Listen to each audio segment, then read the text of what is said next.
नमस्कार, आप देख रहे हैं द इंडियन टीवी न्यूज और मैं हूं आपके साथ ज्योति पांडे। रुक करते हैं खास खबर की तरफ। पूर्व विधायक इंद्राज गुर्जर ने की प्रेस कॉन्फ्रेंस, भाजपा सरकार को लिया आड़े हाथों।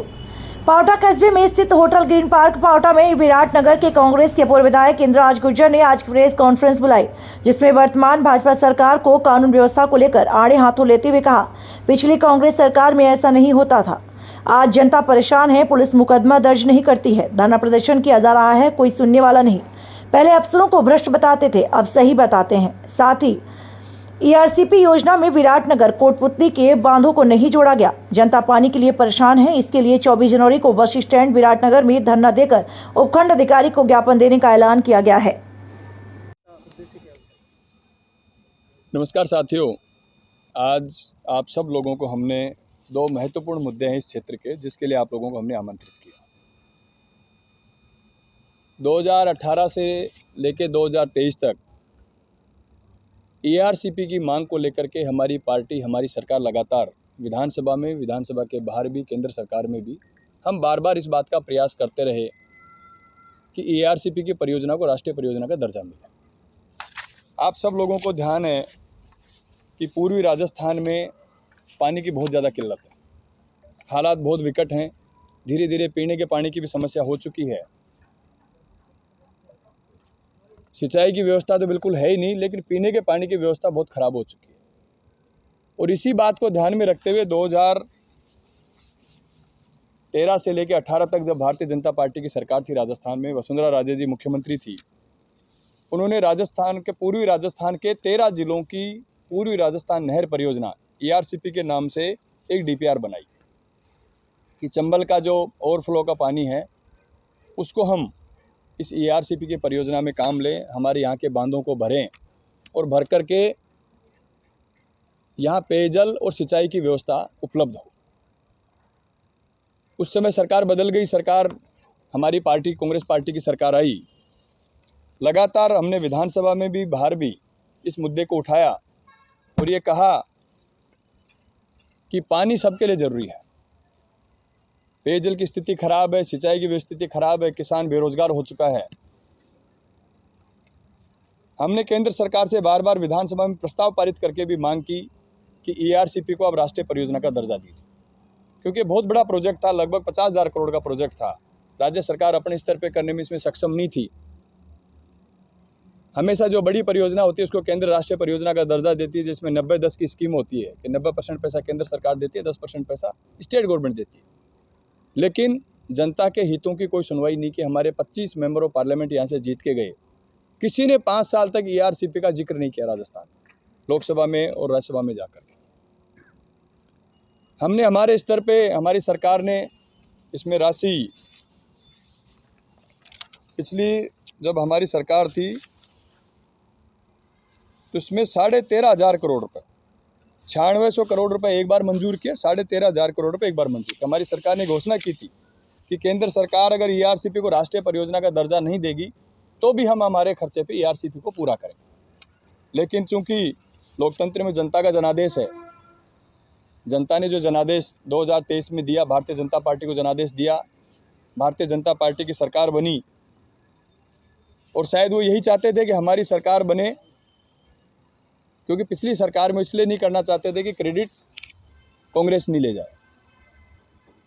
मैं क्रेडिट की बात नहीं करता, मैं बात इतनी करता हूं जनता को पानी चाहिए। मैंने बार बार विधानसभा में हमारी सरकार के खिलाफ भी बोला था उस समय कि जनता को पानी चाहिए, चाहे कांग्रेस दे या बीजेपी दे, लेकिन जनता को पानी चाहिए। इस बात पे राजनीति होती रही। भारतीय जनता पार्टी ने लगातार इस मुद्दे पे केंद्र में बात नहीं की। हमने बार बार निवेदन किया, नेता प्रतिपक्ष से भी निवेदन किया उस समय कि आप क्यों नहीं केंद्र सरकार में हमारे साथ चल करके इस बात पे चर्चा करें, लेकिन वो तैयार नहीं हुए। अब पिछले दिनों आपने देखा होगा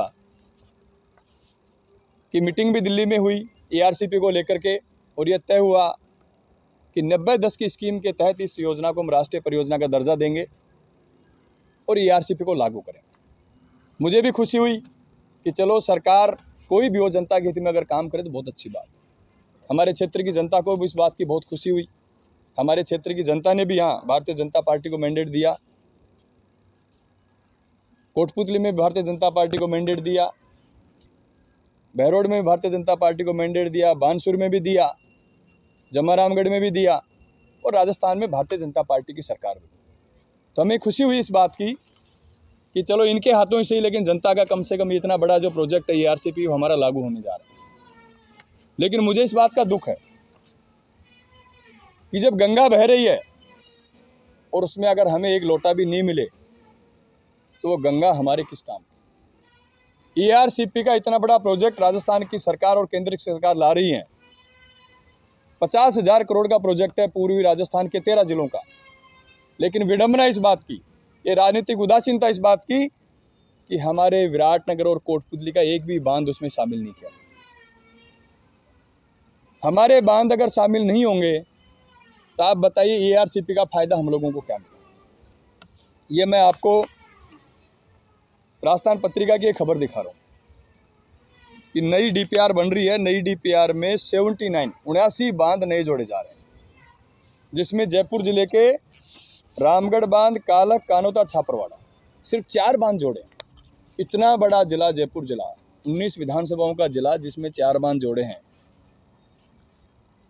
और हमारे विराटनगर, कोटपुतली के जो मुख्य बांध है, इनको एक को भी इसमें शामिल नहीं किया। हमारे विराटनगर में मैंने मांग भी की थी इस बात की।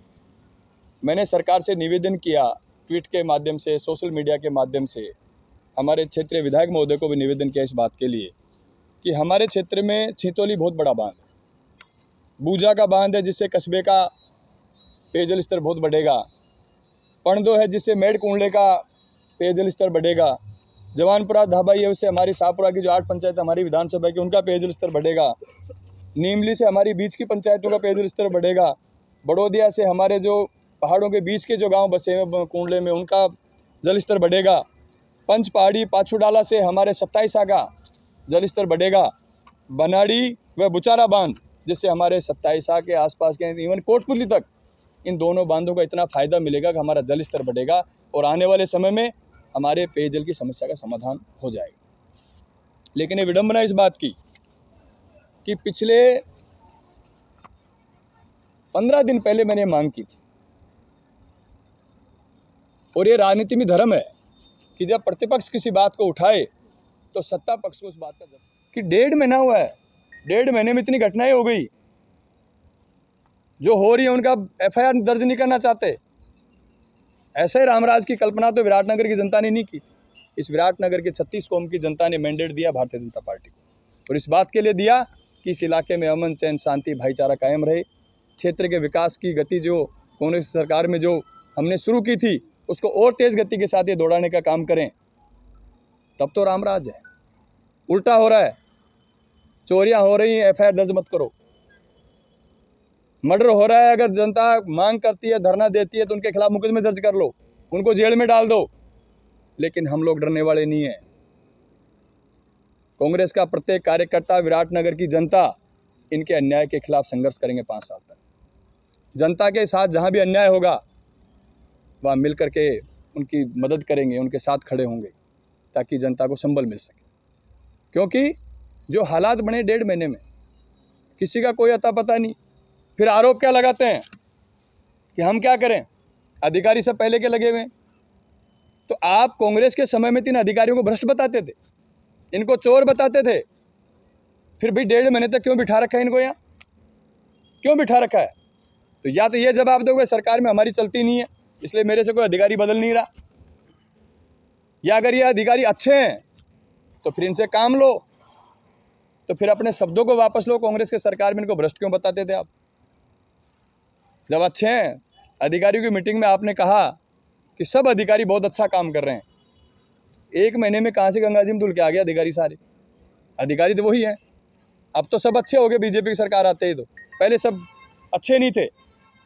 तो मेरा आरोप है भारतीय जनता पार्टी इस बात के लिए कि हमारी जनता के साथ अन्याय जो लोग कर रहे हैं, जो जनता की आवाज़ को दबाना चाहते हैं, हम उनकी आवाज़ को दबाने नहीं देंगे। मिलकर के जनता की लड़ाई लड़ेंगे, दलितों की, 36 कौम के लोगों की लड़ाई लड़ेंगे। अरे आप जब विपक्ष में थे तब तो हर जगह धरना, और मैं जा के 2-2, 3-3 दिन में जब बैठते दिन के धरने को उठाता था। धरने उठाता, जनता की मांग भी पूरी कराता है प्यार प्रेम से। आप एक दिन में ऐसे हालात हो गए कि एक दिन धरना लगा, उससे पहले तो आपने एफआईआर भी दर्ज करा दी, आपने मुकदमे भी, गिरफ्तारी की तैयारी कर ली सब लोगों की। ये तो पहली बार मैंने ऐसा देखा। सत्ता में हम भी रहे 5 साल तक, हमने इस तरीके से कम 20-30 ऐसी घटनाएं कभी हुई होंगी। और मैं ये कह सकता हूँ, घटनाओं को ना मैं रोक सकता ना आप रोक सकता, वो एक समय के साथ कई चीज़ें होती हैं, लेकिन सत्ता पक्ष का धर्म है कि जनता की बात को सुने, जनता की बात को सुन करके उस पर कार्रवाई करे। ये धर्म नहीं है कि जनता किसी आवाज़ को उठाती है, उसकी आवाज़ को दबाने के लिए आप उन पर मुकदमे दर्ज करो, आप उनको गिरफ्तार करने की तैयारी करो। लेकिन आप चिंता मत करो।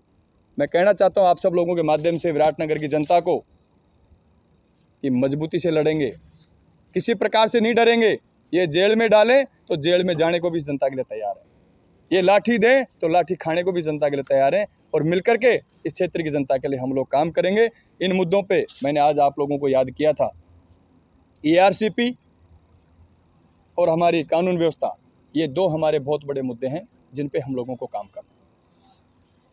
लाइव बंद करा लो, फिर हमारे पेज सीधा था ERCP को लेकर और कानून व्यवस्था को लेकर आपने सवाल उठाए, उसको लेकर आपका क्या कहना है? इधर शॉर्ट में बताइए। ERCP में हमारे बांधों को नहीं जोड़ा जा रहा है, ये यहाँ विराटनगर की जनता के साथ बहुत बड़ा अन्याय है। पानी की व्यवस्था बहुत ख़राब हो चुकी है, पानी के हालात ख़राब हैं। तो मेरा सरकार के ऊपर आरोप है कि सरकार जानबूझ करके हमारे विराटनगर की जनता को इस पानी से वंचित रखना चाहती है। हमारे बांधों को नहीं जोड़ा जा रहा है, और अगर नहीं जोड़ेंगे तो हम आंदोलन करेंगे। आने वाली 24 तारीख को विराटनगर बस स्टैंड के ऊपर इस बात के लिए कांग्रेस के कार्यकर्ता सभी जनता को साथ लेकर के धरना देंगे। खाली विराटनगर का मुद्दा नहीं है, जहाँ तक मैं समझ पा रहा हूँ कोटपुतली शाहपुरा विधानसभा दोनों को भी वंचित रखा गया है। बिल्कुल, कोटपुतली का भी एक बांध इसमें शामिल नहीं है, शाहपुरा का इसमें एक बांध शामिल नहीं है। इसको लेकर आप क्या कर पाएंगे, क्योंकि विपक्ष में बैठे हैं, आपने कानून व्यवस्था के सवाल उठाए, क्या कहना है? निश्चित रूप से हम लोग, मैंने कहा, हम आंदोलन करेंगे और सरकार को मजबूर करेंगे, सत्ता पक्ष को मजबूर करेंगे कि हमारे बांधों को ERCP में शामिल करे, उनको जोड़े, ताकि पानी की व्यवस्था सुचारू रूप से हमारे यहाँ हो सके। आपने कहा कि 24 तारीख को एक आंदोलन करेंगे, तो उस आंदोलन का रूप क्या रहेगा, किस तरीके से लेंगे उसको? हम गांधीवादी पार्टी के लोग हैं, गांधीवादी सिद्धांतों पे चलने वाले लोग हैं। गांधीवादी तरीके से हम लोग धरना देंगे, अपनी बात को रखेंगे और उपखंड अधिकारी के माध्यम से सरकार को ज्ञापन देंगे कि सरकार हमारी बात की सुनवाई करे। कानून व्यवस्था के लिए भी आपने सवाल उठाए, उसको लेकर और क्या कहना है? कानून व्यवस्था के हालात मैंने आपके सामने गिने हैं। जिस हमारी सरकार ने ये कंपलसरी किया था, कोई भी व्यक्ति अगर थाने में आएगा तो हम उसके FIR दर्ज करेंगे, लेकिन FIR दर्ज नहीं हो रही। आपके सामने मैंने 5-7 उदाहरण दिए जिनकी FIR दर्ज नहीं हुई। मर्डर हो रहे हैं, चोरियां हो रही हैं, लूट हो रही है, फायरिंग हो रही है। इससे बड़ी अव्यवस्था क्या हो सकती है सरकार के साथ?